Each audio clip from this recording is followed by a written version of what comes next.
Naku, lagot na. Matindi to, nakakagulat. Plano ni Marcos na bisto si Gadon ang next VP. Marcos booking. Ayan, syempre itong balitang ating matutunghayan ngayon ay nagmula kay Malacanang Watch 2024. At ito po ang inyong lingkod na si BT na magbibigay ng reaksyon at komento dito sa video na ating matutunghayan ngayon. At huwag na natin pagtagalin at sabay-sabay na natin panoorin ang laman ng video na hatid sa atin ni Malacanang Watch 2024 at bibigyan natin ng reaksyon ng balitang ito. Pasok! At ito po ang ating magiging topic for today. Matindi ito. Ayun, bago natin simulan ng videong ito, nais ko nga pala magbigay ng credits dito sa boses na madidinig natin ngayon at bibigyan ng reaksyon. Walang iba kundi si Coach Oli. Ayan, syempre supportahan natin yan si Coach Oli. Pagpatuloy natin. Okay. Secret. Tingnan natin ang mga fake news na balita. Una, Gadon, ang next Vice President. Ba, matindi. May lihim na plano si BBM sa kanya. Gadon, next Vice President? Kayo mga katunay, kumbinsido ba kayo na si Gadon ang magiging next Vice President? Ay, nako. Parang napapa-ediwaw na lang eh. No?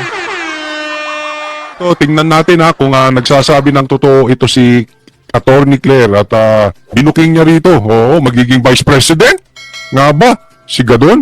At anong plano ni Marcos? Okay, so sige, pasok. Ay, alam ko na pa. So, ano? Ano? Let's go, Mike, sandali Oo.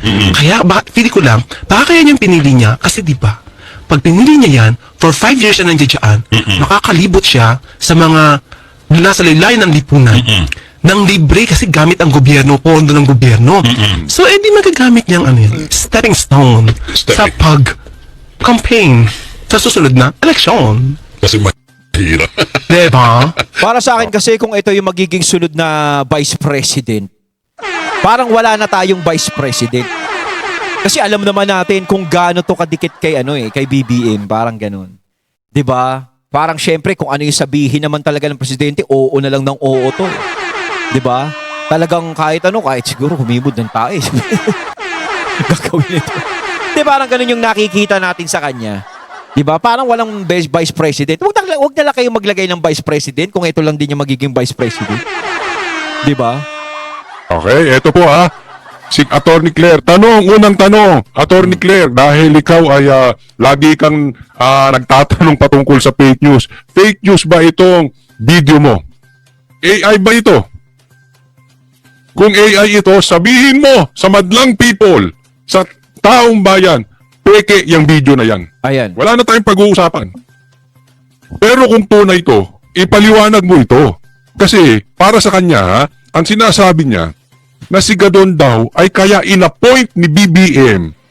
Kaya ginawang secretary ni BBM, itong si Gadon, para makalibre sa pagtakbo sa pangangampanya, libreng pangangampanya in preparation for 2028 election.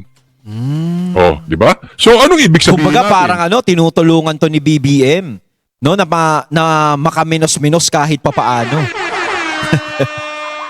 Anong Pero ibig para sa akin kasi senador hindi nga nanalo to eh. Lalo na ngayon, 'di ba? Sa tingin niyo ba mananalong Vice President to kung sakaling tumakbo siya? No, kung sakaling tumakbo siya, lalong-lalo na alam naman natin kung paano niya ngayon banatan ng mga Duterte. 'Di ba? sabihin ni Attorney Claire dyan, kung susundan natin yung kanyang logic, ibig sabihin, kasabwat si Marcos. Meron siyang malaking plano dito kay Gadon. Hindi po pwedeng patatakbuhin ni Marcos etong si Gadon ng barangay captain, ng konsehal. I-appoint ka pa bang secretary in preparation for 2028 kung barangay captain lang ang tatakbuhan mo? So pine-prepare siya for 2028. Akala ko ngayon. Kasi kung ngayon siya ang papalit na Vice President kung sakaling ma-impeach si VP Sara, eh di wow. Pero para sa akin, napakalabong ma-impeach ni VP Sara. Ngayon, puwera na lang talaga kung lalagyan nila ng magic, kung magiging desperado talaga sila na si VP Sara ay tanggalin sa pwesto sa pagiging Vice President. Ngayon, kung 2028 siyang plano na yan, no, kung patatakbuhin si Gadon bilang Vice President, sus Mariosep Santissima Pabor. Diba? Ewan ko lang kung manalo yan. wala akong nakikitang lakas dyan para manalo sa pagiging vice president. Kasi nga, di ba, uulitin ko, nung eleksyong 2022, sobrang lakas ng Uniteam. Nakita naman natin kung paano pagapangin ng Uniteam. Di ba? Yung mga kalaban nila. Dahil nandiyan dyan si VP Sara at ang Marcos. Kay VP Sara na lang tayo mag-rely. Di ba? Natalo si Gadon sa pagiging senador. Hindi siya ganun kalakas. 'Di ba? Hindi siya nakalusot. Lalo pa kaya ngayong sitwasyon na to na kinakalaban niya at nagsasalita siya ng hindi maganda sa mga Duterte. Sa tingin niya ba, sa tingin niyo ba, sa tingin ba ng lahat, makakapasok si Gadon sa pagiging vice president kung siya ay lalaban sa 2028? Tingin ko mahihirapan siya lalo dun. Kung eto ang magiging pambato nila bilang Vice President, Mariosep. Definitely hindi.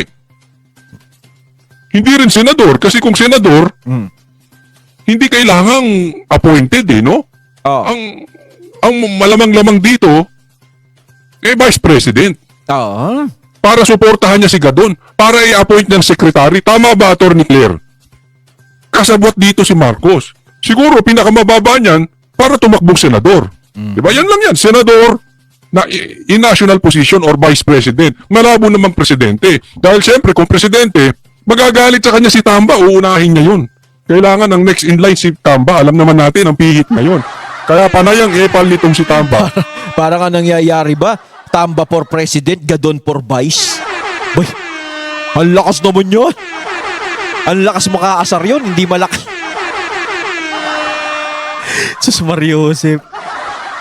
Lang ya. Alam niyo kung magiging patas lang yung eleksyon, ewan ko kung makapasok tong dalawang to. Naku po. Kaya sinisiraan si Sara dahil siyang susunod na iepal. Nako. Alam na natin yung galawan ng mga yan. So, anong plano? Atty. Claire, matanong kita. Matanong ko na rin kayo. Di ba? Anong plano ni President Marcos? Bakit may lihim? Dahil kasi dati mo pa sinabi ito Oo, 2023 pa. May lihim na plano si BBM at ang gagamitin niya si Gadon para suportahan niyang ganyang katindi. Na to the point na inappoint pa. Di ba? Or, ano sa tingin ninyo? Doon sa mga manunood nito, pakilagay dyan sa comment section, ano sa tingin ninyo ang dahilan? Or, sadyang inggit lang to si Claire. Trinabaho niya. Sa madaling salita, hindi niya gusto yung pagkaka-appoint kay Gadon. Ang sabi niya doon sa bidyong kumakalat na yun, ay, anong meron si Gadon? Bakit i-appoint na secretary? Pansinin niyo Parang parang may kasama yun na banat kay Gadon Anong meron si Gadon? Bakit in-appoint na secretary? Parang hindi siya nakukontento sa kung ano yung pinapakitang performance ni Gadon. Bakit in-appoint mo ng ganyan yan? 'Di ba?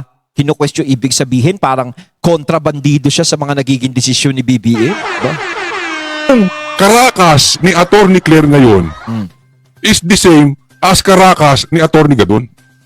Parehas sila ng parehas sila ng trabaho ni Gadon. Itanggi man nila yan or hindi, magkaiba man ang kanilang job description, magkaiba man ang nakalagay sa trabaho nila, magkaiba man ang kanilang title, pero ang bottom line parehas. What? To attack political rivals. Specifically to attack Duterte. Oo. Kita naman natin sila no? Lahat ng mga ina-appoint ngayon sa gobyerno is talagang yung mga umaatake sa mga Duterte. Kasi ito, kaya kinuha to tingin ko, dahil mapapakinabangan to sa pag-atake sa mga Duterte. Si Gadon, alam naman natin, ina-atake din ng mga Duterte. Subukan yung mga tahimik lang yan. Hindi nagsasalita about sa mga Duterte, hindi kukunin yung mga yan. Diba? Hindi para nandiyadyaan yan, magkaroon ng posisyon dyan. Pero syempre nakikita mo, pakikinabangan ko to, mga attack dog ko to Kailangan meron akong ganyan. Kung baga inuupakan ako ng mga Duterte, kailangan meron akong panlaban sa mga Duterte. Diba? Kung baga hindi sila na-appoint para tumulong sa ibang tao, para makaresolba o makatulong sa problema para solusyonan. Kaya sila na-appoint para umatake sa mga Duterte. Ganun yun Nakikita naman natin lahat ng kalaban ng mga Duterte pinakawalan sa kulungan. 'Di ba? Lahat ng mga kalaban ng mga Duterte kinukonsinti nila ngayon. 'Di ba? Kaya nagpepiesta sila ngayon eh. Patuloy yung mga ginagawa nilang kung ano-anong mga ginagawa sa mga Duterte. 'Di ba? Yun ang binibigyan ng mga pabor. Kung sino yung mga umaatake sa mga Duterte. Uulitin ko, kung hindi ka umaatake sa Duterte at tahimik ka lang, wala. Malamang wala ka. Dahil wala kang pakinabang. Pansinin mo. 'Di ba? Ang challenge nga ng taong bayan dito kay Claire at kay Gadon. Tanggalin ninyo yung pag-atake nyo sa Duterte. Yes. Anong silbi nyo kay Marcos? Yun yung sinasabi ko. Sige. Tingnan ko Diba? kung may silbi kayo kay Marcos kung hindi kayo atake sa Duterte. Oh. Subukan nyong gamitin, gawin yung ginawa ni Atty. Trixie na very professional nung naging secretary siya. Oh, kumbaga tumahimik ka lang. Tapos sabihin mo kay kung sasabihin na, atakihin niyo yung mga Duterte. Tapos sabihin mo, ay hindi, gusto ko lang talaga tumulong sa mga tao, hindi na para makisali dyan. Kita mo, siba ka kaagad sa posisyon mo. Ayun ang nararamdaman natin eh. Kasi lahat ng mga na-appoint, puro kalaban ng mga Duterte. Diba? Kayo mga katunay, ganun din ba nararamdaman nyo? Bukas pa lang, tanggal na kayo as secretary or USEC. Parehas na parehas kayo eh. Parehas. Kaya siguro, matagal na ini-aim ni Atty. Claire yung posisyon Ah. for Gadon or he's aiming to be a secretary talaga or USEC. Kasi sa tingin niya, mas magaling siyang attack dog sa mga Duterte. Yan lang po talaga. Yan lang talaga ang nakikita kong dahilan dyan. Bakit inatake niya si Marcos, inatake niya si Gadon, tapos ngayon iba na tono niya? May plano si Gadon at si Marcos, gagawing vice president si Gadon, or sadyang insecure si Atty. Claire. At talagang hinangad niya itong posisyon. Kaya nung first day niya, no, pagkapasok niya as USEC, wala na siyang patumpik-tumpik. Binanatan niya agad ang Duterte. Again, we challenge Yung nga yung you. sinasabi ko, syempre kailangan mong magpalakas eh. Kailangan ipakita mo na, dito ako sa inyo. Tama lang kung sino yung pinili nyo. Kaya syempre, magpapakitang gilas ako. Nakita ko naman yung mga video niya, ang tapang niya eh. Diba? Kumbaga, papakinabangan natin to, matapang to. Kunin natin to. Meron tayong panlaban kay Sara Duterte kung sakaling sagutan lang yung pag-uusapan. Pero ako talaga mas nasosolidan ako sa pagiging matapang ni Sara Duterte, ni BP. Diba? Bibilib ako dito kay Claire Castro kung marunong talaga manapak ng sheriff to. The Filipino people are challenging you, Atty. Claire. Huwag mong atakihin ang Duterte. Anong silbi mo kay Marcos? Tama. Anong silbi mo sa bansang Pilipinas? Di ba? Papatunayan ko, eto pa, next. Hindi kayo nandiyadyaan para makaresolba kayo sa problema ng Pilipinas. Nandiyadyaan kayo para makadagdag pa sa stress ng Pilipinas. Diba? Nakaka-stress na nga eh. Kung ano-ano na yung nangyayari sa Pilipinas, kung ano-ano na yung mga nababalitaan natin, mga ganyan. Halos yung mga problema na tunay dito sa bansa natin, hindi na nare-resolba, hindi na pinag-uusapan. Puro ganyan na lang yung pinag-uusapan. Diba? Kaya sinasabi ko, hindi kayo nandiyadyaan para makatulong, kundi para makadagdag pa sa stress, sa problema. Ang silbi lang nitong si Atty. Claire ay atakihin si PRRD. Ito po pag-usapan natin. Claire, iniwasan ng tanong, coincidence lang ba to or binigyan siya ng ultimatum ni Marcos? May we just get your quick reaction sa recent pronouncement ni former spokesman Harry Roque na kahit gaano ka kagaling na salesman, kung hindi maganda ang produkto, mahihirapan kang ibenta. Good luck daw po sa inyo ni Secretary Jay Ruiz. Ito para dun sa mga hindi nakakaalam. Kasi nag-issue po ng statement si Atty. Roque na kahit anong galing mong salesman, pag ang produkto mo pangit, Tama. talagang mahihirapan ka. Tama, Alam mo, to be tama. honest with you, Tama yun. merong isang linggo, challenge kami ng mga vlogger, sabi nila, may isang linggong sinubukan naming purihin si Marcos. Sabi nila, kayo banatero, sabi nyo, pag palakpakan, pag tama, pag mali, banatan. Puro kayo banat kay Marcos. Di ba? So, wala rin kwenta yung sinasabi nyo pag tama, palakpakan. Imposible namang walang tama si Marcos. So ako, for 1 week, talagang inisipan ko Kung ano yung tama niya. ang pwede kong ipuri kay Marcos. Oo. Honestly, inisipan ko talaga yan. Pinag-isipan talaga ni Coach Oli. Hirap na hirap po ako talaga. Sa totoo lang, mga 3 araw ako hindi nag-vlog. Kasi sabi ko, Bantakin mo si Coach Oli, 3 araw hindi nag-vlog, pinag-isipan talaga, ang tindi. Talagang ano, no? Nag-isip talaga siya, nag-research siguro. Talagang halos wala talagang makita. Ako kasi hindi ko naman talaga din maramdaman eh. Kung ano yung mga sinasabi daw, umaayos na daw yung Pilipinas, umaangat daw ngayon. Pero hindi ko pa rin maramdaman eh. Pupunta nga ako sa tindahan, ang mamahal pa rin ang tinda eh. Diba? Yung inaasahan natin sa sinasabi nila nung tumatakbo sila ng eleksyon is napakalayo sa nangyayari ngayon. Tapos ang dami-daming problemang nangyayari ngayon. PhilHealth, BICAM, di ba? Halos lahat yan. Hindi mo makitaan kung ano ba yung maipupuri mo. Di ba? Ano ba siguro maipupuri mo, ang ganda naman ng damit mo, ang ganda ng barong mo. Parang ganda. Di ba? Siguro, sinasabi nila, imposible namang walang tamang nagawa o imposible namang walang pwedeng hindi mapuri sa kanya. Eh, kahit ako mapapag-isip din, di ba? Kung may maganda siya nagawa, wow, pero ako hindi ko rin kasi maramdaman. Hindi ko nararamdaman. pag pinuri ko siya dito, magsisinungaling ako. Fake news, ayoko nun. So, trinay ko sa ibang anggulo. Hindi pa. Pero kung sakaling hindi siya nagpapadala sa mga alitap-tap na nasa paligid niya, at talagang kumikilos talaga siya ng sarili niya lang desisyon, sarili niyang pagtayo bilang president, siguro mararamdaman ko yan. Mararamdaman natin yan eh. Kaso hindi eh. Ang nangyayari kasi parang parang may dumidikta o merong taong mga nasa likod niya, ganyan, parang kinokontrol, parang ganun ang nangyayari. 'Di ba? Eh kita mo naman si Tambi, no? Parang mas presidente pa kaysa sa kanya kung umasta eh, 'di ba? Yung sinasabi nilang aayusin yung tungkol sa bigas, Wala. hindi ko binili yun eh. Wala. Hindi ako naniwala doon. Lumabas tama po ako. So talagang hinahanapan ko ng maganda si Marcos. Wala talaga. Wala. Or kung meron man, not significant, na merong maitutulong sa majority ng mga Pilipino. Kakaunti siguro. Hindi na dapat pag-usapan. Ganun po kaliit ang pakinabang ni Marcos sa Wala bansa. kasi siyang yung malaking maitatatak na nagawa niya. Hindi katulad ni PRRD talaga. Kahit na yung panunungkulan niya na kontra ng pandemic, nakita pa rin natin kung paano yung ginawa ni PRRD. Hindi naman dahil sa sinasabi natin, syempre kumakampi ka sa mga Duterte, magsasalita ka na may nagawa si Hindi. 'Di ba? Halos naramdaman ko. 'Di ba? Naramdaman ko kung ano yung ginawang panunungkulan ni PRRD ng presidente siya, lalong-lalo na nung panahon ng pandemic.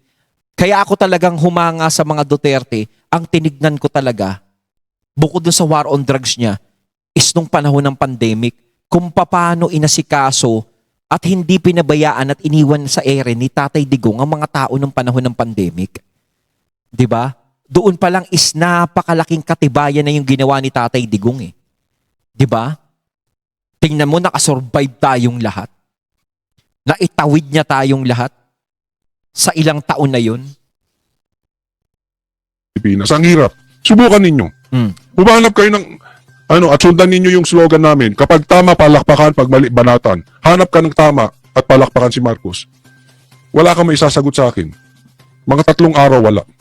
Kasi kahit may nakita kayo maganda sa dulo nun, pangit. Yun po ang ibig sabihin ni Atty. Ro. Ayon, at ating natunghayan ng video na nagbula kay Malacanang Watch 2024 at syempre natunghayan natin ang boses na yun na binigyan natin ng reaksyon, walang iba kundi si Coach Oli. Kayo mga katunay, anong masasabi niyo tungkol dito? Comment lang po kayo sa comment box. So once again, I'm BT and I'm out. Peace.